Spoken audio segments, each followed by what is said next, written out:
Tell me, what becomes of a soul when the shadows that once bound it are gone? The wind that swept across the scorched plains of Mordor carried more than smoke and silence. It carried questions, ancient ones, haunting ones, and among them, one echoed louder than the rest. What happened to the Ringwraiths when their master fell? We watched him die, the Witch King of Angmar, the dread captain of Sauron's Nine. Felled by a woman and a hobbit, the spell of "no man can kill me" broken in a single, breathtaking moment. His fall was legendary, but as his crownless helm rolled into dust, the question was born: what of the others? The 9 Nazgûl, wraiths in black, shadows on winged beasts, the cold fingers of Sauron's will. What became of them when the One Ring was unmade and the Dark Tower collapsed into ruin? To find the answer, we must step back, far back, before the war, before the shadows, before the chains. We must return to the beginning. Once, they were kings, not monsters, not wraiths, not whispers of fear. They were men, proud and powerful, seated on thrones in lands that have since vanished from maps and memory. They ruled distant kingdoms, from windswept deserts and snow-capped mountains to deep jungles and golden coasts. Their names, now lost to legend, once inspired loyalty and fear. But beneath their crowns, something stirred: ambition. And Sauron, ever watchful, offered them what they most desired. Not armies, not wealth, rings of power, elegant, enchanted, entrancing, each a seed of corruption wrapped in gold. And one by one, they accepted, eager, trusting, blind. The transformation was not immediate. It was slow, like dusk creeping over a sunlit valley. First came whispers in their dreams, then shadows at the edges of their vision, then silence where once there was song. Their bodies did not wither, they faded. Their hearts did not break, they froze. As their people fled, their kingdoms fell, and their names were buried beneath time. The kings endured, but they endured as something else: spectral, bound, eternal. Thus were born the Nazgûl, the Ringwraiths, slaves to the One Ring, instruments of fear. They roamed Middle-earth, not as rulers, but as phantoms, and yet deep within the shroud of each wraith there remained a flicker, a whisper, a memory, a man. This origin is not merely a tale of corruption. It is a warning, etched into the bones of Middle-earth. Power, when offered too easily, is never free. As we journey deeper into the fate of the Ringwraiths, remember, these were not nameless evils. They were men who once dreamed, loved, ruled, and fell. In the next chapter, we will return to the fires of Mount Doom and witness the moment their power was severed, the exact instant their world ended. And perhaps, just perhaps, we will hear what the shadows whispered as they died. Are you enjoying this journey into the forgotten corners of Tolkien's world? Tap the like button, share your thoughts in the comments, and let us know. Do you believe the Nazgûl were truly lost, or simply waiting in silence? And in that final breath of fire and ruin, the world shifted. The shadow that once ruled from a great eye fell into silence. But what of the 9? The fires of Mount Doom did not simply destroy a ring. They unwound a web of ancient curses, woven tighter than flesh and bone, older than the ruins of Barad-dûr itself. When Frodo stumbled and the ring slipped from his finger, time itself seemed to hold its breath. And as Gollum plunged, clutching his precious, into the churning fire below, Middle-earth was reborn, and unmade, all at once, far from the volcano's mouth, atop the craggy black rocks of the Morannon. The Ringwraiths felt it first. Not with their eyes, for they had none, not with their ears, for they had long since forgotten sound. But with their essence, the ancient thread that had bound them to Sauron's will, it snapped. The wind changed. Where once it howled with the shriek of Morgul magic, it now carried nothing but cold clarity. The skies, once blotted with ash, cracked open with pale light. And across the ruined fields of Mordor, the Nine faltered. For the first time in ages, they hesitated. Camus, the Easterling, whose spirit had ruled from a citadel of sand and fire, lifted his unseen face toward the horizon and felt something he could not name. A weight lifted, a silence deeper than death. Dendradul, the faceless shadow, who had once been a warrior priest of the north, staggered as his form began to tremble at its edges. His sword arm, long invisible, felt suddenly empty. One by one, they faltered in the sky, like dying stars. Their fell beasts screamed, not in fury, but in fear. For even they, creatures bred in the pits of darkness, knew the One was no more. The Nazgûl did not burn. They did not explode. They unraveled. They were not made of flesh, nor shadow, but of binding, wrought by the power of the ring and Sauron's command. And when that bond was broken, so were they. But death is not so simple for those who have already lost their lives.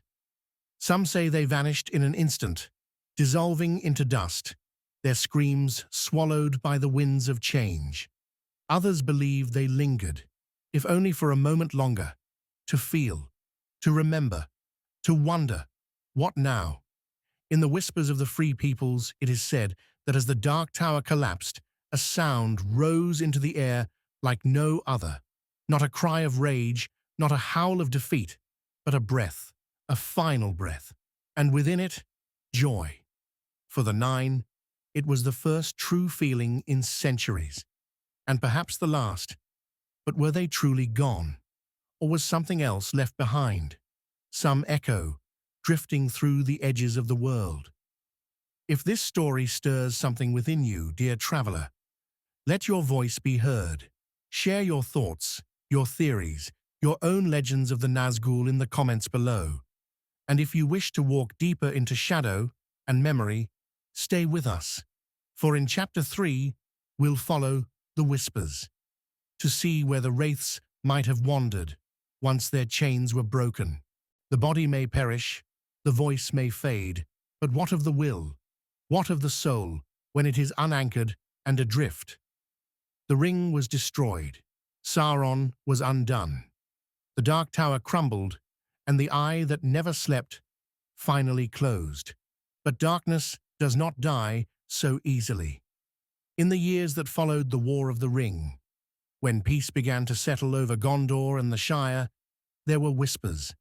Travelers spoke of strange shadows flitting between ruined towers, of cold winds that howled without a storm, of eyes, not seen, but felt, watching from the corners of forgotten places. And always the same question lingered in the minds of those who had stood against the darkness. Were the Nazgûl truly gone? Their destruction, though canon in Tolkien's legendarium, was never witnessed. No pyres, no graves, no names etched into stone, only the sudden stillness after Sauron's fall. This silence became a canvas, and from it, the imagination of Middle-earth began to paint legends. Some say that the Nine were not destroyed, but dispersed, their spirits too steeped in shadow to return to the cycle of life and death. They became wraiths without a master, remnants of a broken will, doomed to drift across Middle-earth like ashes in the wind. But there are other tales, tales that speak not of doom, but of awakening. That with the severing of the ring's influence, the wraiths felt, for the first time in centuries, the flicker of memory, the fragile light of who they had once been. Camus, it is said, returned in spirit to the golden deserts of his youth, where once he rode with banners high under a sky full of stars. Mirth of Deer, once a scholar king who fell to pride, wandered the ruins of his ancient library, weeping without eyes for the knowledge he had let burn. They did not seek vengeance. They sought forgiveness. What if, freed from the ring's hold, the Nazgûl became more than ghosts? What if they became watchers, not malevolent, but sorrowful, not destroyers, but guardians of forgotten places, drawn to the memories of what they had lost? In some corners of the world, ancient shrines are still tended by cloaked figures who speak no words and cast no shadow. Could they be the remnants of those nine? Not kings, not wraiths, but something in between. Of course, these are only tales, but this is Middle-earth, a land where stories breathe and myths often carry more truth than stone records. Which version do you believe, dear traveler? Are the Nazgûl gone, dissolved into nothing, or do their spirits wander still, seeking a purpose beyond power? Drop your thoughts below, and if this legend stirs your imagination, share this tale with others who walk the roads of lore. Because in Chapter 4, we will step deeper still into the final moments of the Nazgûl, their last thoughts, their last breaths, and perhaps their last hope. In the stillness beyond war, beyond fire and steel, the shadows remembered. The skies over Mordor had cleared. No longer choked by ash and malice, they opened wide like a wound, healing in slow silence. And beneath that vast, quiet sky, where once the will of Sauron thundered like an unseen storm, there came only stillness. But in that stillness, something moved, not the wind, not the earth, but within the very essence of the Nine. For the first time in an age, the Nazgûl felt something. The moment the One Ring melted into the fire, it was as if a dam burst within their formless selves, the weight that had anchored them to the will of the Dark Lord, gone, the whispers that had guided their every motion, silent. And into that silence came a flood they were unprepared for, memory. Camus, the Eastern king, once draped in crimson silks and praised by poets, staggered in the emptiness. The sands of his homeland rose before him, not in vision, but in feeling. A boyhood laugh, a forgotten prayer, whispered under the stars. Dendradul, the cold whisper in the north, remembered the face of a daughter he had buried long before his fall. He tried to speak her name. He had no mouth. Mirth of Deer, the black captain, who once ruled from stone spires and emerald banners, felt the sharp pain of shame. It pierced deeper than any blade. They had long believed themselves hollow. But now, they were haunted by the men they once were. Their final moments did not come with fire, nor with rage. They came with a strange stillness, the hush of release. Each Nazgûl began to unravel, not in terror, but in awe, as if the spell that had bound them was not undone by destruction, but by mercy. They felt the wind again, not as a curse, but as a kiss. They felt the world, not as a thing to conquer, but as a thing they had once loved and lost.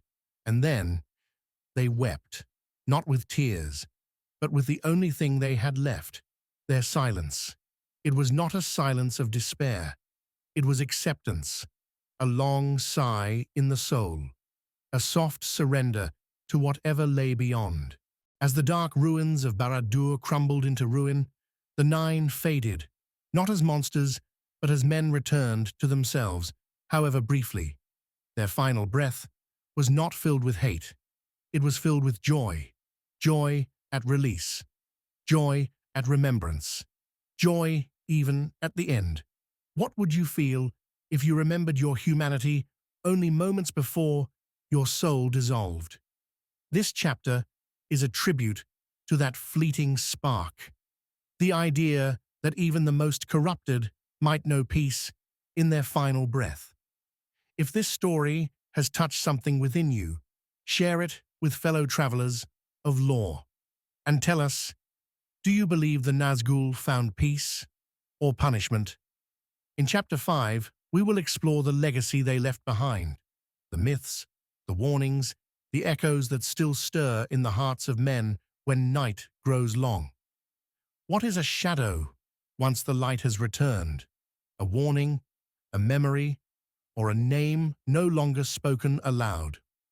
Long after the fires of Mount Doom had died, long after the towers fell and the white tree blossomed again, the world did not forget the Nine. Though their forms were lost, their presence lingered, not in flesh, nor in ghost, but in legend. Children of Gondor grew up hearing tales of black riders without faces, of wings that blotted out the moon, of a cry so cold it could still the heart. Even in the Fourth Age of Peace, travelers crossed old roads with caution, avoiding ruins where no birds sang. The Nazgul were gone, but their memory, that remained. For the free peoples of Middle-earth, their tale became a warning, a parable whispered in halls and hearths. Beware gifts wrapped in power, beware the voice that flatters your pride, for even kings may fall and rise again as wraiths. But for the wise, for the lore-masters, the elves who still remembered the first songs, the story of the Nine was not only one of doom, it was also one of grief, a tragedy. For what is more sorrowful than greatness corrupted? What is more haunting than men of valor, whose names have been stripped even from memory? The world moved on. New evils rose, as they always do. New heroes stood, as they must. And yet, in the farthest corners of forgotten lands, when the mist curls low and the wind howls soft, there are those who still look over their shoulder, just in case. But perhaps, just perhaps, the Nine are not to be feared anymore. Perhaps they are at peace, their story told, their burden ended. And if they do linger still, it may not be as hunters, but as silent witnesses to the passage of time, to the healing of the world, and to the truth that even in the deepest darkness, something of the light can survive. This, then, is their legacy, not merely terror, not merely silence, but remembrance. The Nazgûl remind us that power corrupts, but it does not always destroy, that even the most fallen may glimpse redemption, that shadows, though long, cannot outlast the dawn. Thank you, fellow traveler, for walking with me into the heart of darkness and through it. If this tale moved you, if it rekindled your love for Tolkien's world or cast new questions into your mind, I invite you to share your thoughts below. Which version of the Nazgûl's fate do you believe? Did they vanish or evolve? Leave a comment, subscribe for more journeys into the hidden lore of Middle-earth, and share this story with a kindred spirit. And until next time, may your path be clear, your will unshaken, and your soul unshadowed. Farewell from the edges of legend.